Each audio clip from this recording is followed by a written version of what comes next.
Hello students, welcome to पाठशाला। इस video में हम करेंगे क्लास 10 चैप्टर 1 रियल नंबर्स के कुछ क्वेश्चंस। कौन से क्वेश्चंस? रूट वाले नंबर्स को हम इर्रेशनल प्रूव करेंगे।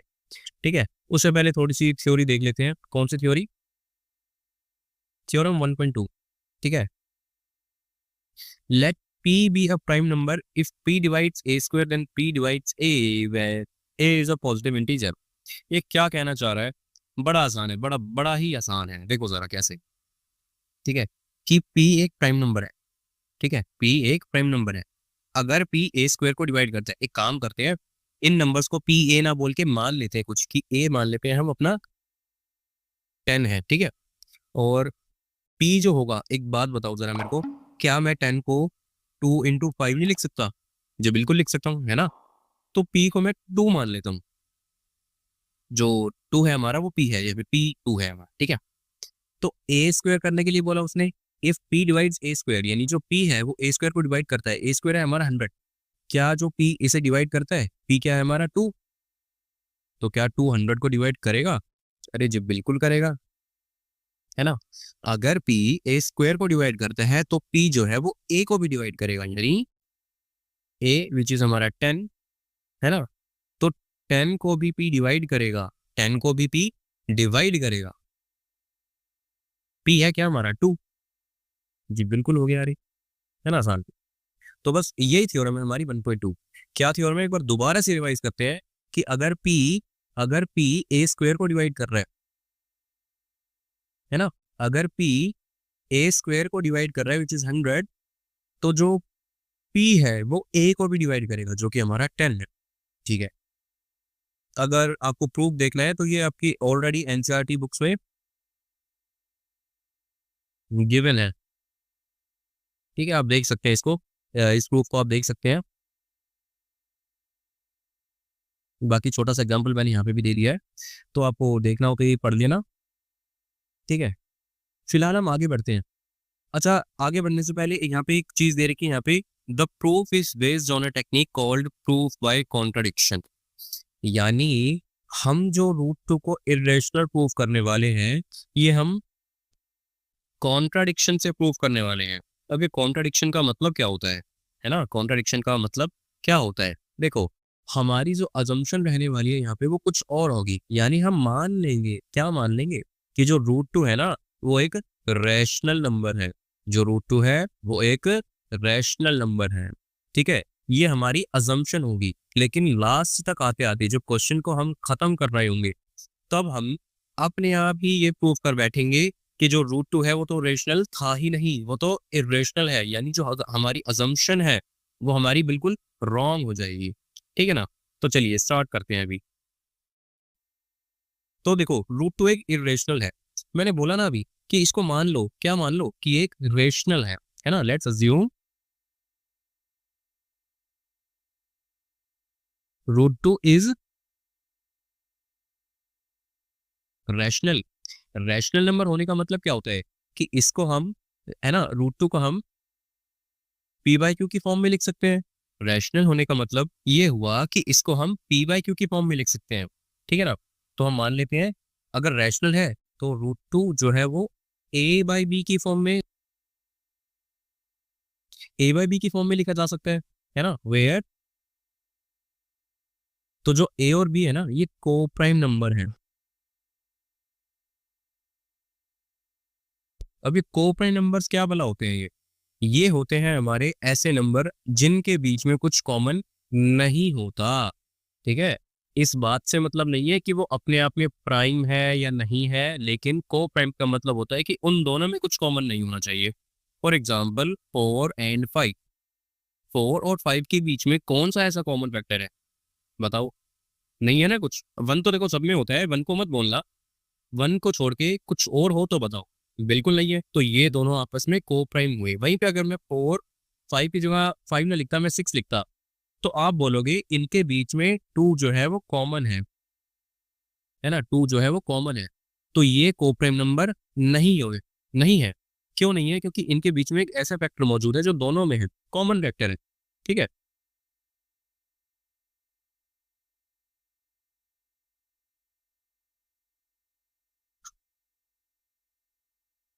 ठीक है, अब आगे बढ़ते हैं अपने क्वेश्चन की तरफ। तो हमने मान लिया कि रूट टू जो है वो ए बाई बी की इक्वल है, ए बाई बी की इक्वल है। ठीक है, तो क्या मैं इसको ऐसे लिख सकता हूँ, जो बी है उधर मल्टीप्लाई में जाएगा, इक्वल टू ए हो जाएगा। ठीक है ना। अब ये देखो हमारे पास एक इक्वेशन है पूरी की पूरी, B root two equal to A. ठीक है, मैं यहाँ पे करूंगा क्या, squaring both sides, squaring both sides.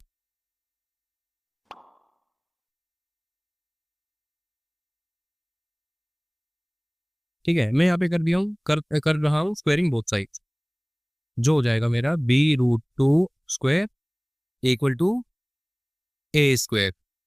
ठीक है, अब बी रूट टू का स्क्वायर क्या होगा, ये हो जाएगा हमारा बी स्क्वायर। रूट टू का स्क्वायर क्या होता है, रूट टू का स्क्वायर का मतलब हुआ root two into root two which is equal to two itself, है ना, टू ही मिलेगा हमें, तो ये हो गया ए स्क्वायर। अब इस लाइन का मतलब क्या होता है, इसका मतलब क्या हुआ, ये बिल्कुल वैसी ही थ्योरम नहीं बन गई जैसी हमने जस्ट अभी ऊपर पढ़ी है ना, जस्ट अभी ऊपर पढ़ी है।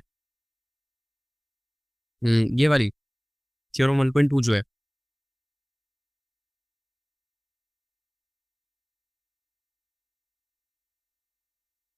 ना। तो ए स्क्वेयर अगर इक्वल है बी स्क्वेयर टू के, यानी जो टू है वो ए को भी डिवाइड करेगा, है ना। This implies that A square is divisible by two, है ना, A square is divisible by two. इसका मतलब ये हो गया कि A is also divisible by two.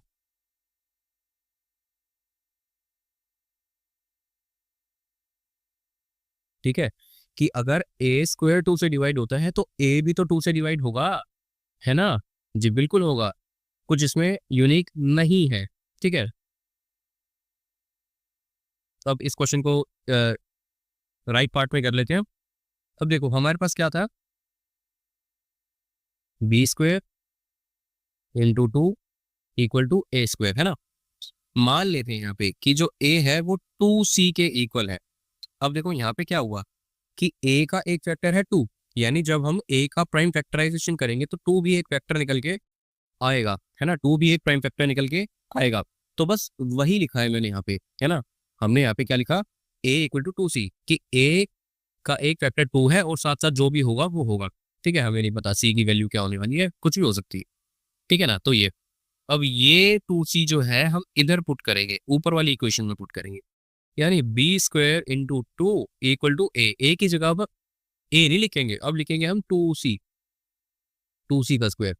ठीक है, जिसका मतलब क्या हुआ कि टू सी हो गया हमारा फोर सी स्क्वायर और बी स्क्वायर हो गया हमारा, ये तो खैर है ही बी स्क्वायर इंटू टू। ठीक है, तो बी स्क्वायर की वैल्यू हो जाएगी four C square divided by two, two से ये फोर कट जाएगा तो टू, यानी बी स्क्वायर की वैल्यू टू सी स्क्वायर आ जाएगी। अब देखो हम घूम फिर के वहीं आ गए हैं जहां से हमने ये इक्वेशन डिराइव करी, है ना। कुछ कुछ सेम नहीं लग रहा, बस ए की जगह बी है यहाँ पे और जो बी है उसकी जगह सी है। ठीक है, तो इसका मतलब क्या हुआ कि B square is divisible by two, है ना, therefore B is also divisible by two. ठीक है, जब बी स्क्वायर टू से डिवाइड हो रहा है तो बी भी होगा। अब एक बात बताओ दोस्त, हमने तो माना था कि ए और बी को प्राइम नंबर है, यानी जिनके बीच में कुछ कॉमन नहीं होना चाहिए था। फिर ये टू कहाँ से आ गया, है ना, टू कहाँ से आया, इसका मतलब ये हुआ,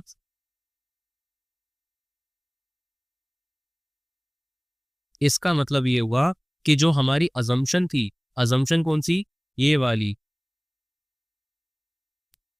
है ना, अजम्पशन कौन सी वाली, कि रूट टू एक रेशनल नंबर है, ये वाली अजम्पशन हमारी सरासर गलत है। इसका मतलब हमने जो ज्यूम किया था वो बिल्कुल गलत है, यानी रूट टू एक रेशनल नंबर नहीं है बल्कि एक इरेशनल नंबर है। ठीक है, बस यही लास्ट लाइन हमें अब यहाँ पे लिखनी है, this implies that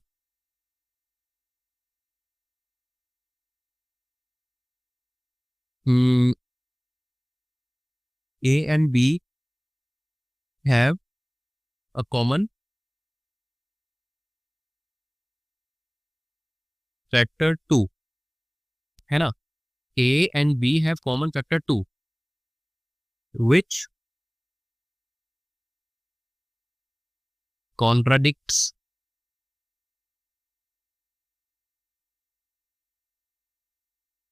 our assumption कि जो हमने अज्यूम किया था वो हमारा गलत है। कॉन्ट्राडिक्ट कर रहा है। कॉन्ट्राडिक्ट करने का मतलब ही अपनी बात काटना होता है कि हमने जो पहले माना था, बोला था, वो बिल्कुल गलत है और हम अपनी बात को अब चेंज कर रहे हैं, है ना? दोगले हो गए हैं, ठीक है? और our assumption that A and B are co-prime, ठीक है? तो हमारी assumption तो गलत हो गई ना, इसका मतलब हमारी assumption तो गलत हो गई। इसका आगे का मैं यहाँ लिख देता हूँ।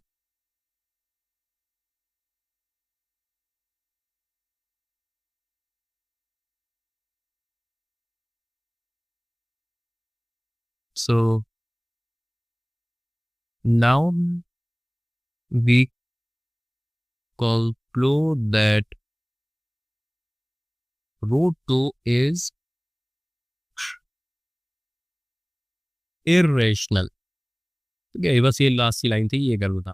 ये बड़े ही बकवास क्वेश्चन होते हैं, बस इसमें कुछ करना नहीं होता, बस लिखना होता है, लिखना है और कुछ नहीं है, ठीक है? फिलहाल बढ़ते हैं अपने अगले क्वेश्चन की तरफ। उससे पहले क्वेश्चन करने से पहले मैं बता दूं, जो एग्जाम्पल 5 है आपको होमवर्क में करके लेके आना है, ठीक है? एग्जाम्पल 5 है, आपको होमवर्क में ट्राई करना है। कैसे होगा? बिल्कुल उसी तरह से होगा जैसे हमने रूट 2 का प्रूव किया है, वैसे ही रूट 3 का भी प्रूव कर देंगे। कुछ नया नहीं है, बस जहां जहां पे 2 है वहां वहां पे 3 हो जाएगा, ठीक है? आई होप कि आप ये क्वेश्चन कर लेंगे होमवर्क में। हम बढ़ते हैं फिलहाल आगे, आगे बढ़ेंगे हम करेंगे example number 6, which is 5 minus root 3 का प्रूव करना है इरेशनल। ये भी बहुत ज्यादा आसान है, कुछ इसमें यूनिक तो है नहीं, है ना? कुछ इसमें यूनिक तो है ही नहीं। बिल्कुल ऐसे करेंगे जैसे हम करते आए हैं, अभी अभी किया है नहीं क्वेश्चन, ठीक है? सो इसमें भी हम सबसे पहले क्या करेंगे, देखो इनमें स्टेप 1 क्या होता है इन क्वेश्चंस पे करने का, इन क्वेश्चंस को करने का तरीका क्या है? सबसे पहले जो होगा हमारा स्टेप 1 होगा, कौन सा? अजम्पशन का, ठीक है? अजम्पशन का क्या एज्यूम करना है तुम्हें कि वो एक रैशनल नंबर है ना? स्टेप 2 क्या होगा कि एक कॉमन फैक्टर निकाल दो दोनों के बीच में, जैसे हमने ऊपर किया था। एक 2 कॉमन फैक्टर आ गया था, रूट 3 वाली में रूट 3 कॉमन फैक्टर आ जाएगा, है ना? स्टेप 3 कंक्लूजन का है। स्टेप 3 में हमारा कंक्लूजन है कि लास्ट की लाइन हमें लिखनी है कि जो हमने अज्यूम किया था वो सरासर गलत है, ठीक है? जो हमने अज्यूम किया था वो सरासर गलत है, यानी हम तो दोगले निकले, ठीक है ना? फिलहाल आगे बढ़ते हैं, इस क्वेश्चन को करते हैं हम। हमें प्रूफ करना है, शो करना है कि 5 माइनस रूट 3 एक इरेशनल नंबर है, ठीक है? वही वाली बात है, सबसे पहले हम करेंगे क्या? अजम्पशन। कौन सी assumption? Let's assume that 5 minus root 3 is rational, ठीक है? सबसे पहले हमने ये अज्यूम कर लिया। अज्यूम करने के बाद क्या करना है हमें? एक कॉमन फैक्टर लेना है। अच्छा, अजम्पशन अभी खत्म नहीं हुई है हमारी, ऐसे 5 माइनस रूट 3 को हम ए एंड बी के इक्वल मान लेंगे, ए डिवाइडेड बाई बी, है ना? और ए एंड बी कैसे हैं? Where A comma B are coprime. Coprime का मतलब इन दोनों के बीच में कुछ कॉमन नहीं है। ए एंड बी ऐसे नंबर है जिनके बीच में कुछ कॉमन नहीं है, बस यही हमें सेकंड स्टेप की तरफ लेके जाता है ये चीज कि इसके बीच में हमें कुछ कॉमन निकालना है, ठीक है? फिलहाल ये ऑलरेडी, ये इस तरह के जो क्वेश्चन होते हैं ना, जो देखने में कॉम्प्लिकेट से लगते हैं, ये और ज़्यादा इजी होते हैं एज कम्पेयर टू रूट 3 या रूट 5 के। उसमें थोड़ा ज़्यादा लिखना पड़ता है हमें, और इनमें हम ऑलरेडी मान के चलते हैं कि ये इरेशनल है, मतलब ये जो रूट 3 है ये इरेशनल है, ये हमें गिवन है, ठीक है ना? तो चलते हैं अपने क्वेश्चन की तरफ। तो अब देखो, 5 minus root 3 multiplied by B equal to A, है ना जी बिल्कुल। अब नेक्स्ट स्टेप हो जाएगा हमारा 5b minus root 3b equal to A, ठीक है। 5b minus A equal to root 3b, ये जो माइनस का रूट 3b है, ये जो माइनस का रूट 3b है, ये इधर आएगा इक्वल टू के तो प्लस का हो जाएगा, और ये जो a है ये इधर आएगा तो माइनस का हो जाएगा, ठीक है ना। ये तो सिंपल मैथ्स है। तो ये हो जाएगा 5b minus A divided by B, हमने रूट 3 को अकेला छोड़ दिया वहाँ पे, ठीक है। तो अगर मैं इसको थोड़ा सा सॉल्व करने की कोशिश करूँ तो ये हो जाएगा 5b divided by B minus A divided by B which is equal to root 3, ठीक है। आगे बढ़ते हैं, b से b कैंसिल आउट हो जाएगा, ठीक है। तो ये बचेगा 5 minus A divided by B equal to root 3, हाँ हाँ 5 लिख दिया मैंने, रूट 3, ठीक है। तो